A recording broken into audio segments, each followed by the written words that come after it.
नमस्कार विद्यार्थी मित्रांनो, तुम्हा सर्वांचे मनापासून स्वागत. मागच्या 1 दिवसापासून हा इनिशिएटिव्ह सुरू करण्यात आलेला आहे. मागच्या आर्टिकल सीरीजमध्ये फर्स्ट आर्टिकल बघितलेलं आहे. तर आज आपण बघणार आहोत आर्टिकल 2 म्हणजे कलम 2 बघणार आहोत. कलम 2 काय आहे तर नवीन राज्य दाखल करून घेणे किंवा स्थापन करणे. संसदेला तिला योग्य वाटतील अशा अटीवर व शर्तीवर कायद्याद्वारे नवीन राज्य दाखल करून घेता येतील किंवा स्थापन करता येतील.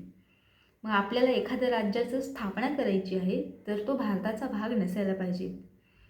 आर्टिकल 2 हे सांगतं की भारताचा भाग नसलेल्या नवीन राज्यांच्या प्रवेशासंबंधी किंवा स्थापनेसंबंधी एक्सटर्नल ॲडजस्टमेंट करायची आहे. आपल्याला भारताचा जो भाग आहे तिथून आपल्याला नवीन राज्य निर्माण करायचे नाही, तर भारताच्या बाहेर जे काही एखादं संस्थान असेल, कोणी एखादा प्रदेश असेल, कोणी जिंकून सोडलेला असेल किंवा एखादं संस्थान असेल तिथे कोणाची राजवट नसेल, असं एखादं संस्थान असेल तर आपण त्यावर ताबा मिळवून नवीन राज्य निर्माण करू शकतो किंवा दाखल करून घेऊ शकतो.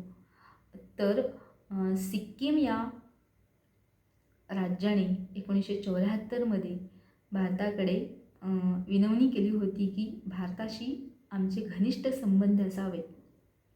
तेव्हा भारताने 1975मध्ये घटनादुरुस्ती केली आणि ती घटनादुरुस्ती संमत करून 36वी घटनादुरुस्ती केली आणि 36व्या घटनादुरुस्तीने आपल्या भारत देशामध्ये सिक्कीम हे राज्य पूर्ण दर्जाचे 22वे राज्य म्हणून समाविष्ट करण्यात आले.